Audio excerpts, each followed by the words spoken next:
Jadi dari sini kita bisa tahu bahwa dari sine wave ini kita bisa tahu ada amplitude dan time.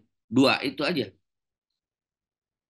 Kita tidak tahu ini frekuensi berapa, kita tidak tahu wavelength-nya berapa, kita tidak tahu.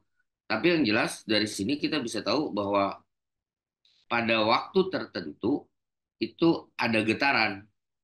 Getarannya itu seberapa keras itu tergantung dari jarak simpangan. Artinya jika ini lebih tinggi gitu ya, ini misalnya ini lebih tinggi, tentu dia akan lebih keras. Tetapi kalau dia gunungnya lebih lebih mendekat, Pendek-pendek. pen- pendek ya, Iya, apa gampangnya Bang? pendek, Pak. Lebih rendah. Lebih rendah apa? Ya, artinya gunungnya lebih rendah, lembahnya lebih Tinggi. lembahnya lebih apa ya? Lebih cetek. Lebih dalam. Kalau lembahnya lebih dalam, gunungnya lebih tinggi, itu amplitudenya lebih Keras. keras, lebih besar. Kan gitu ya? Itu jelas ya? Oh, benar nggak? Oke. Nah, kalau dalam waktu tertentu ini ternyata lebih banyak getaran, baru kita ketahuan gitu. Bahwa yang lebih banyak itu berarti frekuensinya lebih tinggi dibanding yang lebih sedikit, gitu. Karena yang disebut satu buah getaran itu dari 0 derajat ini sampai 180 derajat di sini. Ini ada kursor saya yang berupa 180 atau 360 Pak ya? Kalau satu 360. Dari 0 sampai 360. Nah, tolong setelah 360 itu jangan kembali lagi ke nol. Kalau di audio, ini nol, ini 360. Di sini itu menjadi 360 kali 2.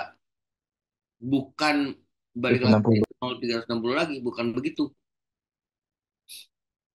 Nanti belajarnya kesananya jadi nggak enak. Walaupun secara matematis, secara aduh apa itu 360 itu sama saja kembali lagi ke nol gitu karena dia berputar kan. Ini kita sebut one cycle sebenarnya. Satu gelombang itu kadang-kadang disebut juga sebagai one cycle karena itu satuannya bisa menjadi derajat. Sebenarnya satuannya kan bisa berbagai macam gitu loh. Kalau kita perhatikan lagi kita bisa belajar banyak dari sini sebenarnya.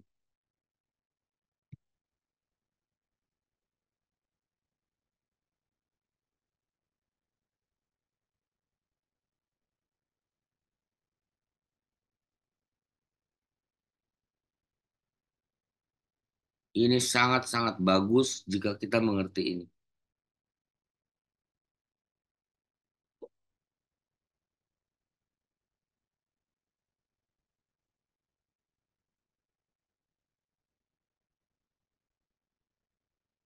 Jadi dia 3D gitu loh. Ada yang menuju ke sini gitu loh. Bukan rata gitu loh. Mengerti nggak maksud saya?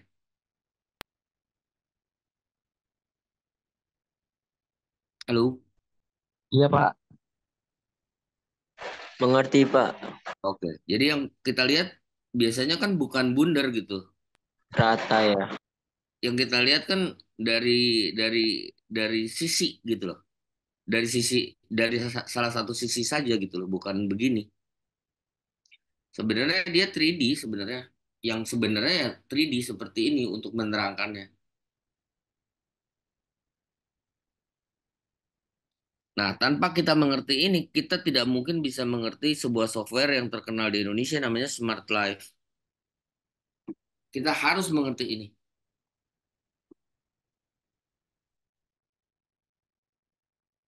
Sekali lagi tolong tolong diperhatikan alamatnya ya untuk gambar ini dan berusaha untuk dimengerti gitu karena biasanya kita hanya melihat yang seperti We'll learn about sine waves, light, sound, a mechanical spring, and even electricity coming to your house behave like a sine wave. But did you ever wonder why the sine curve is shaped this way? And what does the word sine even mean? Well, you'll find out in today's video. Let's consider the Hong Kong observation wheel to understand a sine wave, or the London Eye, or any other Ferris or giant wheel. They're all circular. Let's assume it rotates counterclockwise, and you're taking a ride on it. There you are, as a red square, and it takes about 20 minutes to complete one rotation.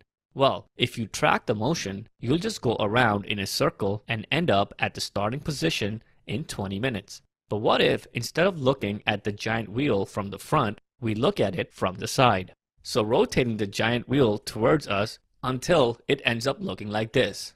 As you look at it from the side, it just looks like a vertical line. Here are the two views, A and B. Now, Sampai sini bisa dimengerti atau perlu diterjemahkan? Mengerti, Pak. Mengerti, oke. Kalau ada yang perlu diterjemahkan, tolong angkat tangan ya. Angkat tangan sih. Resen. Ada di situ resen kan? as the giant wheel rotates, the movement of the red square in view A is just in a straight vertical line, going up and down, and in view B, just in a simple circular motion.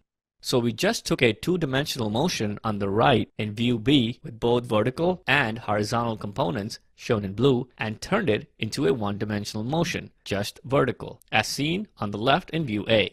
So we start at time 0. In 5 minutes, you reach the top of the giant wheel. In 10, you're halfway around. In 15, you're at the bottom. And in 20, back to your start or original position.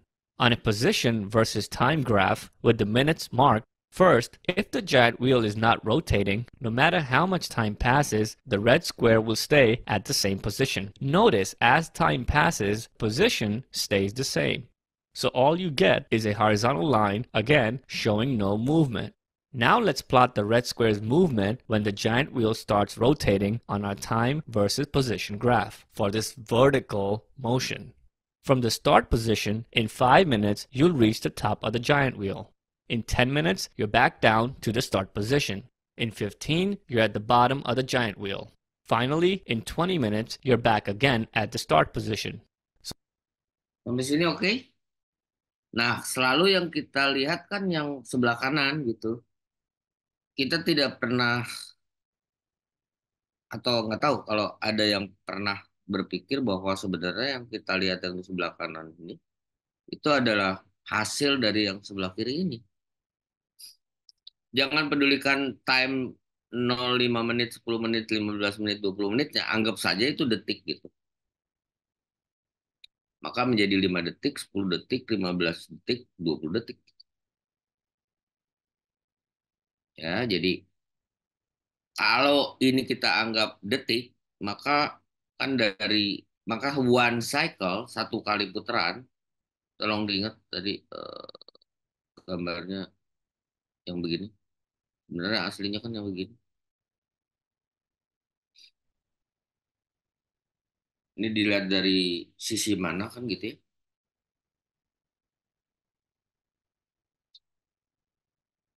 Bagus sekali ini untuk apa namanya? Untuk belajar ini sangat bagus. Ini basic sekali ini. Dimana yang kalau saya menyebutnya yuk kita belajar lagi secara lebih modern, lebih upgrade. Mudah-mudahan yang sudah mengerti menjadi tambah mengerti gitu bahwa oh ternyata begitu gitu loh. Aslinya tuh begini gitu. Ya, sekali lagi kalau kita berbicara audio tidak tidak mungkin kita berbicara wheel seperti ini gitu. Kita berbicaranya udah satuan yang apa? Satuan detiknya sangat kecil. Satuan waktunya sangat kecil. Jadi maksud saya adalah mengapa ada gambar seperti ini? Karena sebenarnya dia one cycle beneran satu cycle gitu ya. Kita coba mengerti lagi ya sedikit aja ya, supaya menurut saya siapa tahu ada yang nyantol gitu. electricity coming to your house behave like a sine wave. But did you ever wonder why the sine curve is shaped this way? And what does the word sine even mean? Well, you'll find out in today's video. Let's consider the Hong Kong observation wheel to understand a sine wave, or the London Eye, or any other Ferris or giant wheel. They're all circular.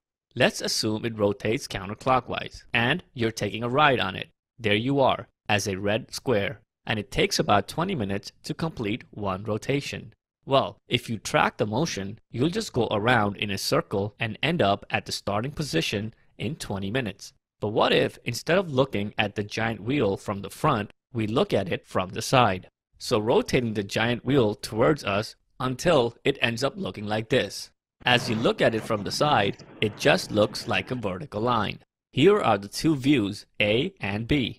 Now, as the giant wheel rotates, the movement of the red square in view A is just in a straight vertical line, going up and down, and in view B, just in a simple circular motion. So we just took a two-dimensional motion on the right in view B with both vertical and horizontal components shown in blue and turned it into a one-dimensional motion, just vertical, as seen on the left in view A. So we start at time 0. In 5 minutes, you reach the top of the giant wheel. In 10, you're halfway around. In 15, you're at the bottom. And in 20, back to your start or original position. On a position versus time graph with the minutes marked, first, if the giant wheel is not rotating, no matter how much time passes, the red square will stay at the same position. Notice as time passes, position stays the same. So all you get is a horizontal line, again showing no movement. Now let's plot the red square's movement when the giant wheel starts rotating on our time versus position graph for this vertical motion. From the start position, in 5 minutes, you'll reach the top of the giant wheel. In 10 minutes, you're back down to the start position. In 15, you're at the bottom of the giant wheel. Finally, in 20 minutes, you're back again at the start position. So here we go. This red curve is a sine wave. Again, notice the movement of the red square is just up and down vertically. When plotting this vertical movement on a time axis, that's where the sine wave gets its shape. So a sine wave waves, or using a fancier word, oscillates back and forth from the start position to a maximum amount in either direction, which is called its amplitude. It's merely one of the components of a simple circular motion, so no wonder it repeats over and over, like a giant wheel ride. Another key concept to learn here is that if one of the giant wheel is bigger than another, as shown in blue and red, but they both take 20 minutes to complete one rotation, if we compare their sine waves with time, only the sine wave's amplitude increases. See the difference? The wave gets stretched only in the vertical direction. And if the giant wheels are the same size, but if the one in blue on the left rotates faster and takes only 10 minutes to complete a cycle instead of 20, as shown in red on the right, if we compare their sine waves with time, the sine oscillation gets faster. See the difference? The wave gets stretched only in the horizontal direction, or the time axis.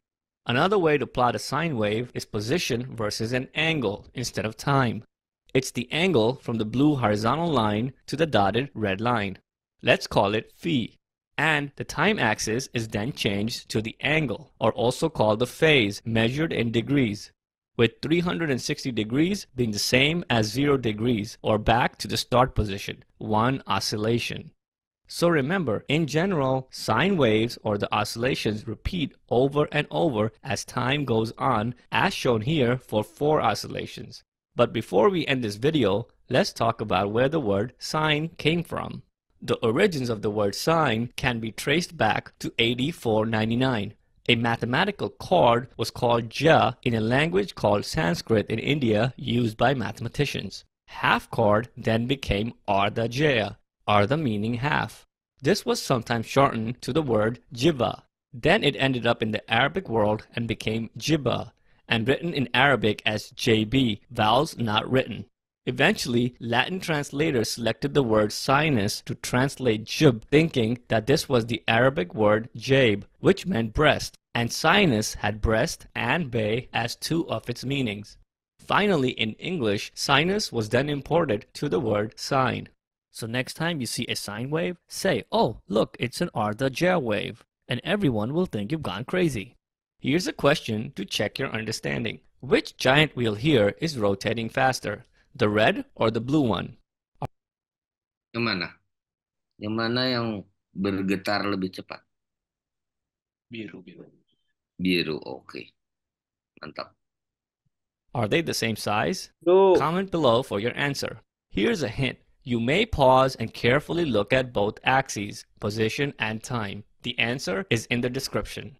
Oh, and by the way, so when we broke down circular motion to both vertical and horizontal components, we just ignored the horizontal component. Aw. I wonder if we could have given the horizontal component a name too. This cosine wave. Ya, yang begitulah yang akan kita pelajari gitu ya. Jadi yang sudah mengerti akan bertambah mengerti harusnya. Yang tadinya belum mengerti, mudah-mudahan menjadi mengerti. Banyak di sini, kita lihat di sini semuanya urusannya dengan sine wave. And cosine are trigonometry functions which return oscillating values between 1 and -1. By feeding the function a climbing value, like time, and setting our bowls wide Semuanya menerangkannya sekarang jadi begini. Ini bagus sekali buat kita gitu ya.